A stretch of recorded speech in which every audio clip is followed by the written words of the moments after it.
플랜트 패러독스 건드리 박사의 단식과 케톤 단식을 통해서 케톤이라는 영양이 다시 말해서 탄수화물을 태우는 기능에서 지방을 태우는 기능으로 연소 모두가 바뀌어진다면 비만을 해소할 수 있다. 그 내용이고, 동물성 단백질의 대안으로 무엇을 그러면 섭취하면 될 것인가? 어떻게 하면 될 것인가?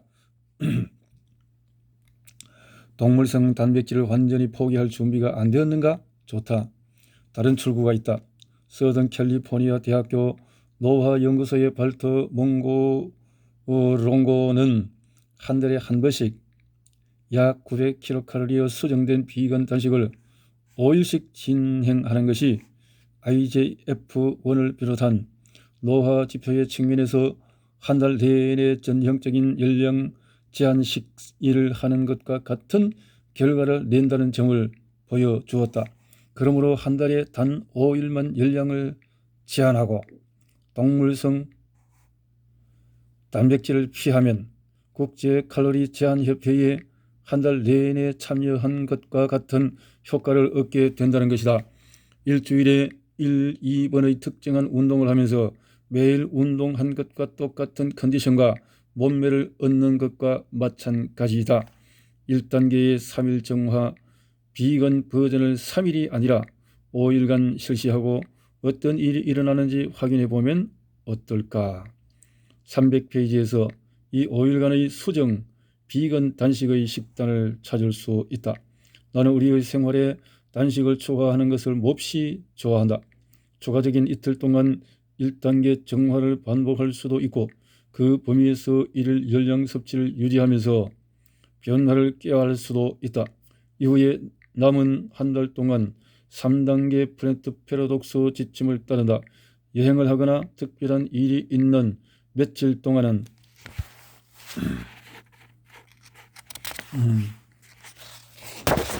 이 지침에서 벗어나기도 한다. 이렇게 당신이 아주 길고 건강한 삶을 누릴 수 있는 프로그램을 갖게 되는 것이다. 또 다른 대안은 간헐적인 단식이다. 앞선 방법이 너무 극단적으로 느껴진다면 간헐적 단식을 시도해보라. 초기의 간헐적 단식 프로그램들은 일주일에 2번 하루 섭취량을 500에서 600kcal로 대폭 줄이고 나머지 날에는 정상적으로 식사하는 데 초점을 맞추었다.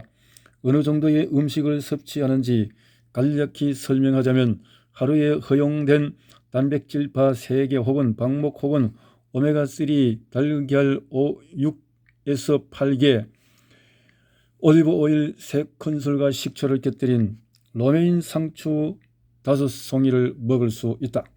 병원에서 나는 환자들에게 월요일과 목요일에 단식하라고 조언한다. 월요일에는 주말로부터 빠져나와야 하기 때문에 먹는 것을 줄이는 일이 합리적이다. 단식하지 않는 이틀을 보낸 후 목요일에 다시 섭취량을 줄이면 주말 동안 다시 긴장을 풀 수 있다. 내 환자들은 보통 이 기법을 이용해서 일주일에 0.4kg을 감량한다. 세 번째 선택지로 아직도 확신이 서지 않는가? 내 동료이자 친구인 데일 브래드센 박사는 UCLA와 복노화 연구에 몸담고 있는 저명한 치매 연구자이다. 그와 나는 식사 사이의 간격이 멀수록 세포 안, 특히 대뇌 뉴런 안의 작은 발전소인 미토콘드리아에서 발달시키는 물질 대사 유연성이 커진다는 데 의견을 같이 하고 있다. 그렇다면 간격이 얼마나 멀어야 하는가?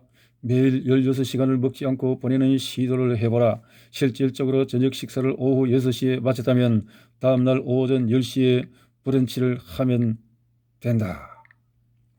오후 8시에 저녁 식사를 마쳤다면 다음날 정오에 먹는 점심이 그날의 첫 끼니가 된다.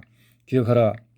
아침 식사의 의미는 단식을 끝내다라는 브레이크퍼스트라는 의미라는 것을 말이다. 단식의 시간은 길수록 좋다.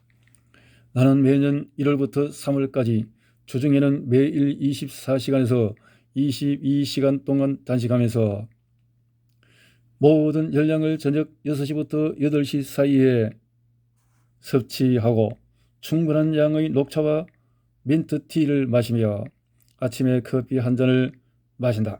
지난 10년 동안 이런 생활을 이어왔기 때문에 나는 이것이 지속 가능하다는 것을 알고 있다. 결국 당신도 삶을 지속 가능하게 만들기 위해 이 책을 읽고 있지 않는가? 생사의 기로에 선 사람들에게 센터에 오는 환자들 중에서 일부는 생의 마지막에 있는 사람들이다. 심각한 당뇨, 암, 신장질환과 같은 신체적인 문제를 가지고 있거나 치매나 파킨슨 병 등 신경계 질환을 진단받은 사람이 많다. 이런 경우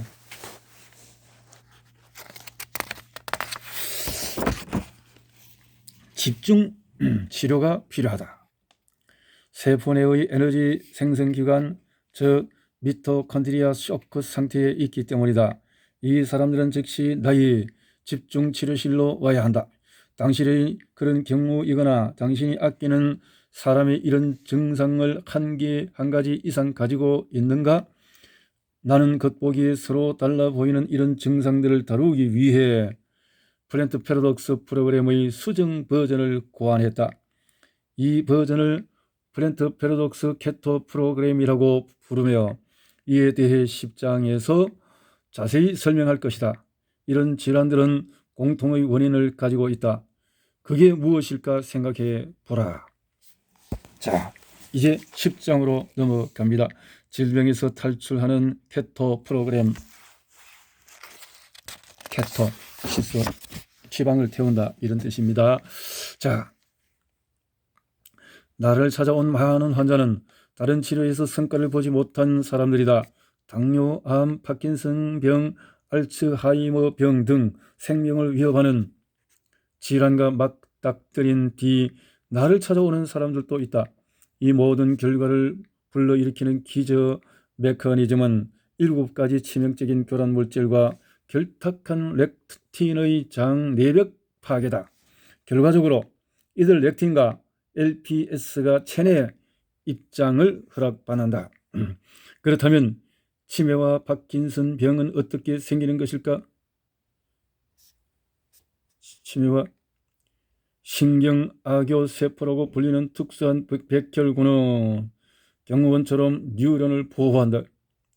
이들이 렉틴이나 LPS를 발견하면 자신이 보호해야 할 뉴런 주변으로 모여든다. 안타깝게도 신경악교세포는 신경을 너무나 잘 보호해서 영양분조차 신경세포에 이를 수 없게 하고 이에 신경은 죽어버린다. 더욱이 잡히지 않는 렉틴과 LPS는 모든 세포의 에너지 생산 공장인 미토콘드리아가 당과 지방을 처리하는 일을 결혼하기 시작한다. 근본적인 대사장애를 일으키는 것이다. 어떻게 이런 일이 일어나는지 설명하겠다. 막강한 미토콘드리아를 생각하면 나는 막강한 마이티 마우스, 세상의 평화를 위해 악당을 물리치는 용감한 친구 마이티 마우스의 활약을 그린 애니메이션인데 이런 수없이 많은 그의 클론을 연상한다. 매일 어려움을 헤쳐나가는 모습이 닮았기 때문이다. 몇 억 년 전 모든 살아있는 세포의 전구체가 박테리아를 빨아들였고 그것이 우리의 미토콘드리아가 되었다. 이들 미토콘드리아는 숙주세포와 공생관계를 발달시켰고 모든 세포의 기능에 필요한 ATP라는 에너지 생성 분자를 생산하는 일을 계속했다. 미토콘드리아는 그만의 DNA를 가지고 있고 이 DNA는 숙주세포가 분열할 때 동시에 분열한다. 미토콘드리아는 당신이 섭취하는 열량을 처리하는 일을 담당하는데 그리브스 회로라는 조립 라인에서 당과 지방을 이용해 ATP를 생산한다. 노동자와 마찬가지로 미토콘드리아는 하루에 일정량만 일할 수 있고 가끔 휴식 시간을 보내면서 숨을 돌려야 한다. 최근까지는 체내 시계가 마이티 마우스에게 효과적으로 작동했다. 낮에는 쉬지 않고 일하면서 당신이 먹는 당과 단백질을 ATP로 전화시켰다. 자, 그리고 밤이면은 미토콘드리아는 일의 속도를 늦추고 보스가 잠을 자는 사이 잠깐 졸기도 했다. 미토콘드리아가 맡은 대사작용은 밤에도 멈추지 않는다. 하지만 당과 단백질의 섭취가 없는 동안 그들을 전환시키는 일의 속도를 늦추고 케톤이라는 특수한 형태의 지방에 의존한다. 앞서 언급했듯이 케톤은 당의 공급이 적을 때 지방세포에서 생성된다. 이 시스템을 하이브리드 자동차에 비교해보자. 가스로 달리는 동안 엔진으로부터 배터리를 재충전한다. 이 전기 에너지를 저장했다가 가스가 떨어지거나 엔진이 꺼졌을 때 사용한다. 마찬가지로 당신이 음식을 먹지 않는 밤이면 미토콘드리아는 케톤이라는 형태의 배터리에 의지해서 ATP를 만든다. ATP 발전 공장에 대한 내용입니다. 앞서 우리가 하루 주기 리듬 대사에 어떤 영향을 주는지에 대해 논의했다.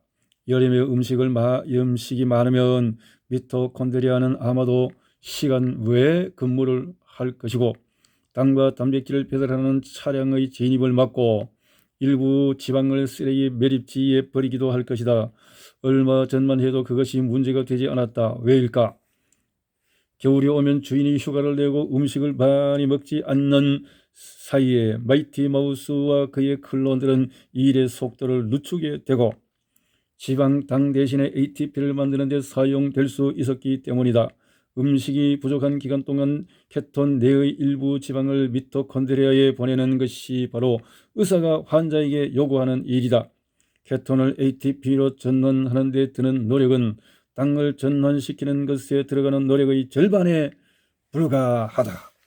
이 때문에 노동자들은 기뻐하게 되고 필요할 때를 대비해서 몸의 저장 에너지를 보존한다.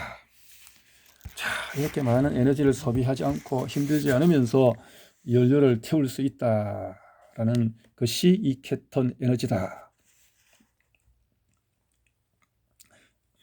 미토콘드리아의 파업선언. 마이티 마우스와 그의 팀이 당신이 먹는 엄청난 열량을 처리하느라 1년 365일 동안 24시간 낮이고 밤이고 만성적으로 초과 근무를 한다면 어떻게 될까? 스트레스에 시달리고 존중받지 못한 그들은 병가를 내고 추가 근무를 거절하기 시작한다. 전력망 미토콘드리아에 의한 ATP 생성이 한계에 이르고 정전 사태가 벌어지면서 조명은 어두워지기 시작할 것이다. 당을 배달하는 트럭들은 이제 갈 곳이 없어서 화물을 매립지에 버린다. 지방 덩어리를. 미토콘드리아가 이런 긴장 상태에 놓이면 에너지는 결국 고갈된다. 당신의 뇌는 이것을 상위 경영진으로 생각해 보자.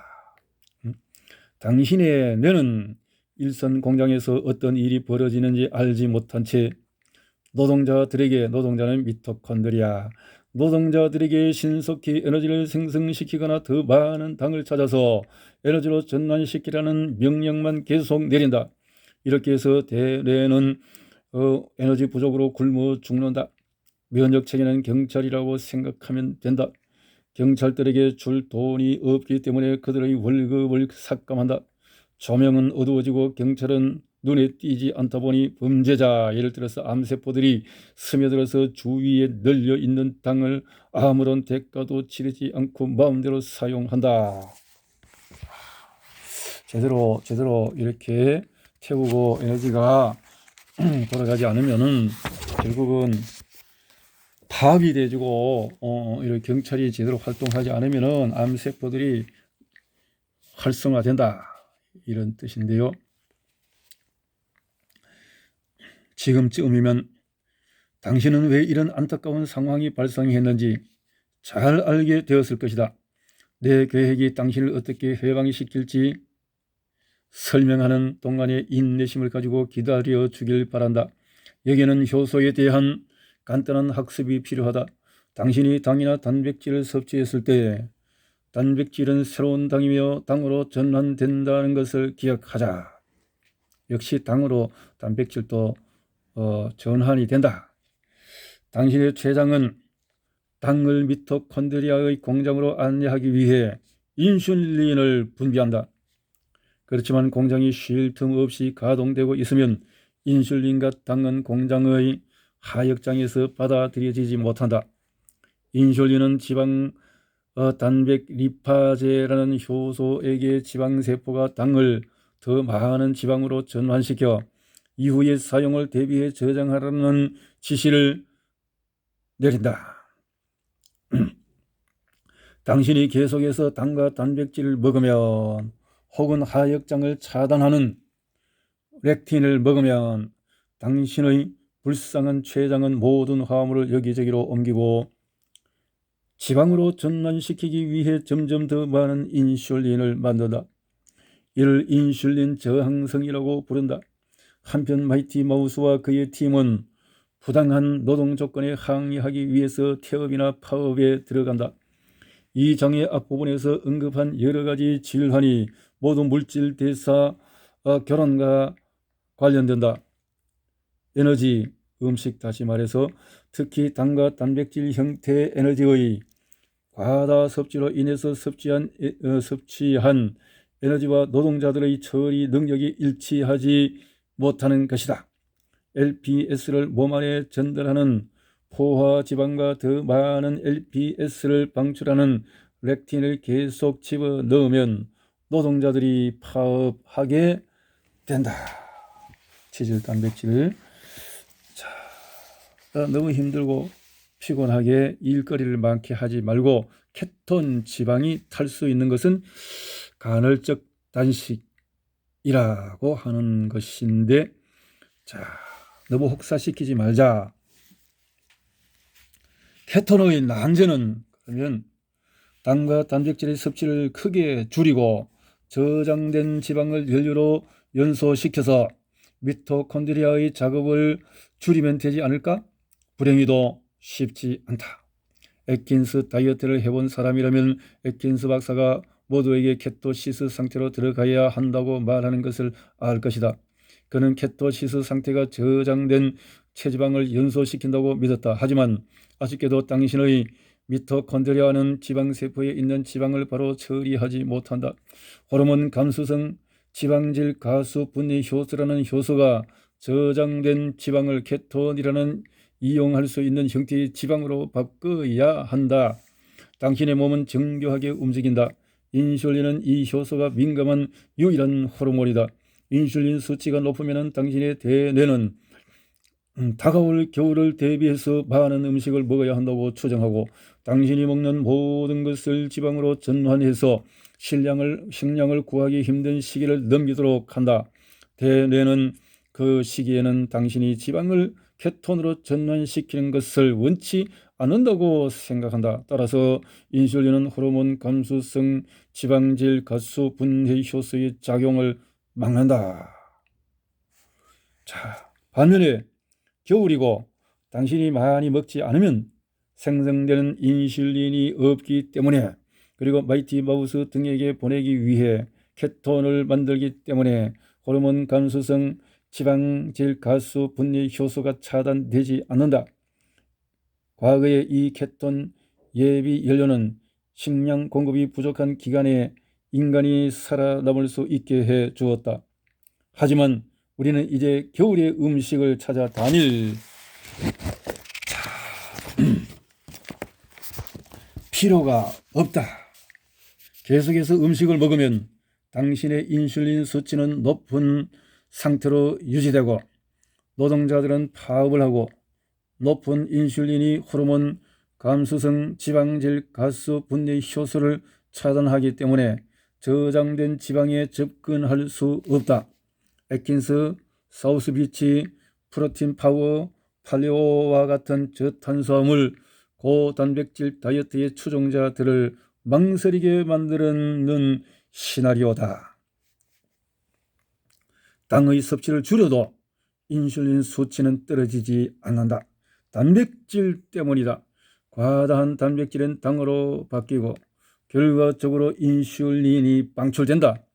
이는 호르몬 감소성 지방질 가스 분해 효소의 활동을 차단해서 지방이 케톤으로 전환되는 것을 막는다.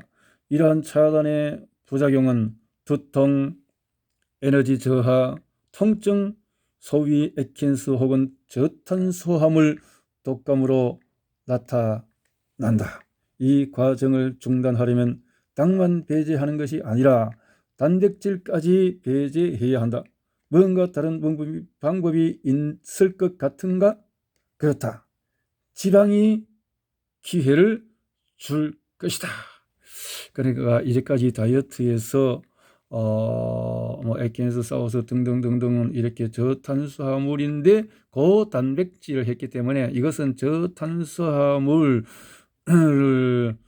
했지만 단백질이 많아서 단백질이 역시 탄수화물의 역할을 해서 역시 이 인슐린의 활동을 계속 활성화시킴으로 말미암아 살이 빠지는 것은커녕 오히려 겨울을 대비하는 저장이 될 수밖에 없다라는 것인데요.